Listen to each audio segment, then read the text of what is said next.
کام کہ یہ تو اور تبلیغ ہوتا ہے جذباتی ہے،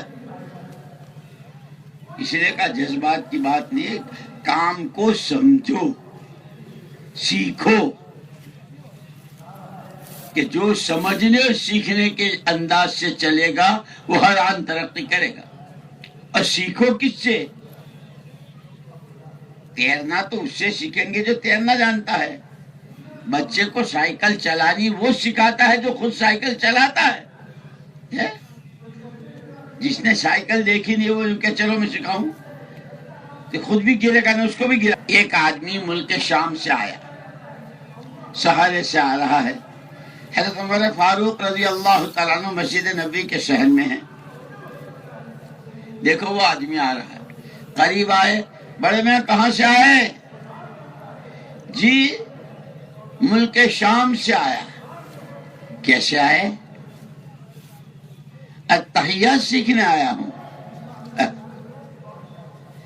اتنا بڑا ملک، وہاں تجھے کوئی امیر المومنین، وہاں تو بڑے بڑے صحابہ ہیں، تو پھر یہاں حضور اکرم صلی اللہ علیہ وسلم کی قبر مبارک کی طرف اشارہ کیا۔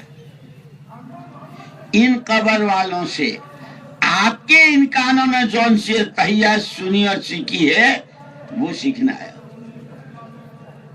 ہماری رہبری ہو گئی۔ ہمارے یہاں یہ ہے نا بھائی، ہمارا پورا کام حضور پاک صلی اللہ علیہ وسلم اور صحابہ کی سیرت کی روشنی میں ہو۔ یہ صحابہ کی سیرت ہے، سیکھو ان سے جنہوں نے سیکھا ہے، رہو ان کے پاس جنہوں نے جو کھپے ہیں۔ یہ ہمارے لیے رہبری ہے کہ جنہوں نے بڑوں سے بڑوں کی صحبت اٹھائی ہے، بڑوں کے ساتھ رہے ہیں، براہ راست مولانا الیاس صاحب رحمۃ اللہ علیہ سے، مولانا یوسف صاحب رحمۃ اللہ علیہ سے، مولانا انعام الحسن صاحب رحمۃ اللہ علیہ سے، کہ جن کی گہری نظر قرآن حدیث پر، جب راستہ صحیح ہو۔ اس لیے ایک دن میں مولانا یوسف صاحب رحمۃ اللہ علیہ کا بیان پڑھ رہا تھا، پہلے جملے پر میں تو گھبرا گیا کہ حضرت کیا کہہ رہے ہیں؟ دین اللہ زندہ کرتے ہیں دین کو، اور اللہ دین مٹاتے بھی ہیں۔ اے اللہ دین مٹاتے ہیں؟ اس نے تو دین دیا ہے اور وہی زندہ کر۔ آگے جب پڑھا تو تسلی ہوئی، اللہ نے دین کے زندہ کرنے کے لیے دین کی محنت کو سبب قرار دیا ہے۔ یہ محنت جتنی صحیح ہوگی اس پر پھر خلافت راشدہ کو حیران رہ گیا۔ حضور اکرم صلی اللہ علیہ وسلم کی وفات پر کیسے کیسے فتنے تھے۔ ایک عورت کو بھی نبیہ ہونے کا شوق ہو گیا تھا اور قرآن بھی بنا لیا تھا، مہر میں 2 وقت کی نماز بھی معاف کر دی۔ جب فتنے اٹھتے ہیں تو معمولی نہیں اٹھتے ہیں۔ سجا نامی ایک عورت مسلمان ہے تو نبوت کا دعویٰ کیا ہی تھا، نبی ہی تو نہیں ہوگا محمد صلی اللہ علیہ وسلم کے بعد، لیکن نبیہ نہیں ہوگی اس کا تو انکار کیا ہی نہیں ہے۔ جس کو اپنے مطلب کی جو نکالنی ہے وہ نکالتا ہے۔ اسی لیے بار بار کہتے ہیں پرانوں کی صحبت، مجہوں کی، بڑوں کی صحبت اٹھائے ہوئے، اور اس میں علماء کرام جن کے سامنے قرآن اور حدیث۔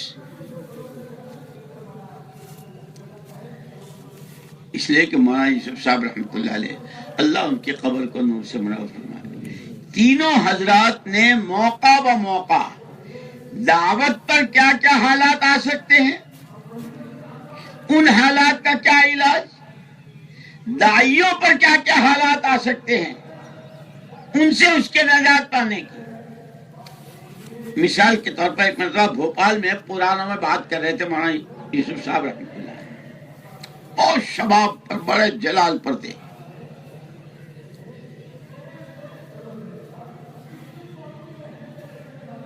آدمی کا رخ کب بدلتا ہے پتہ نہیں چلتا۔ ایک دن آ رہا تھا، میں ریل میں تھا، ایک جوان کا فون آیا، من صاحب ایک مسئلہ پوچھنا ہے۔ بھائی مسئلہ تو علماء بتاتے ہیں، یا تو 4 مہینے والے بتاتے ہیں، میں تو بتاتا نہیں۔ یہ میرے سامنے کی بات ہے، رمضان کا مہینہ تھا 2 سال پہلے، ایک ساتھی تھا وہاں 2 مہینے لگا رہا تھا، تو مول صاحب یہ فلانی بات، میں نے کہا یہ تو علماء سے پوچھتے ہیں کہ نہیں، وہ ساتھی یوں کہتا ہے کہ میں ابھی 4 مہینے لگا کے آیا ہوں، میں بتا رہا ہوں، مانتا نہیں ہے۔ اچھا بھائی، تو میں نے کہا میں تو ابھی تک 4 مہینے ایسے لگائے نہیں ہیں کہ میں مفتی ہو جاؤں، اس لیے ہم نے ساری عمر دیکھا حضرت جی رحمۃ اللہ علیہ، علم تو اتنا ٹھوس تھا۔ ایک مرتبہ حضرت شیخ الحدیث صاحب، مولانا یونس صاحب، مولانا عاقل صاحب، مولانا سلمان، یہ حضرات شیخ کے پاس رہتے تھے، اور شیخ کا کام ہی رات دن حدیث، ایک مسئلے میں اٹک گئے، کتابیں دیکھ رہے ہیں، حوالے دیکھ رہے ہیں، حل نہیں مل رہا۔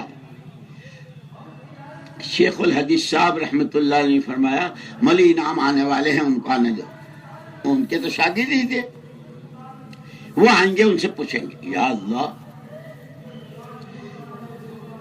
حضرت جی رحمت اللہ علیہ جیسے حضرت کے گھر میں داخل ہوئے تو شیخ ملی نام ملی نام ملی نام، شیخ بہت جلدی بولتے تھے، یہاں آؤ یہاں آؤ جی، یہ ایک مسئلہ ہے، اس میں اٹکے ہوئے ہیں، ابھی جوتے نہیں اتارے ہیں، اور جنہوں نے دیکھا ہے وہ پمپ جہاں پانی نکال وہاں کھڑے ہیں۔ شیخ نے فرمایا یہ مسئلہ ہے، یہ یونس اور عاقل اور یہ ہم سب اس میں، حضرت جی نے فرمایا کہ اس کا تو یوں ہے،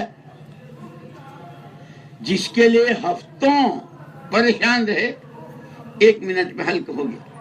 بہت گہرا علم تھا، لیکن کبھی کسی نے مسئلہ پوچھا، فرمایا بھائی ہمارے یہاں تو 2 مفتی ہیں، مولوی عبید اللہ ہیں، مولوی اظہار صاحب ہیں، یوں فرماتے ہیں، مولانا عبید اللہ صاحب سے پوچھ لو یا مولانا اظہار، کبھی مسئلہ نہیں بتایا۔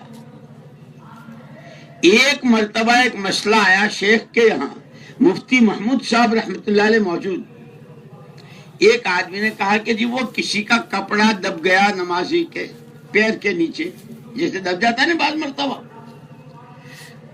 تو وہ تو بیٹھا ہے، یہ کھڑا ہو رہا ہے، تو کپڑا چھڑانے میں نماز کس کی متاثر ہوگی؟ اس کی نماز متاثر ہوگی یا نہیں ہوگی؟ حضرت مفتی محمود صاحب رحمت اللہ علیہ کے مسئلہ تو بات کی بات ہے، پہلے یہ بتا، یہ تجھے بتایا کس نے؟ اس نے کہا کہ مولانا انعام الحسن صاحب نے کہا میں بھی یہ سوچتا ہوں، ان کے علاوہ کوئی بتا نہیں سکتا، اتنا گہرا علم تھا، لیکن کبھی مسئلہ نہیں بتایا۔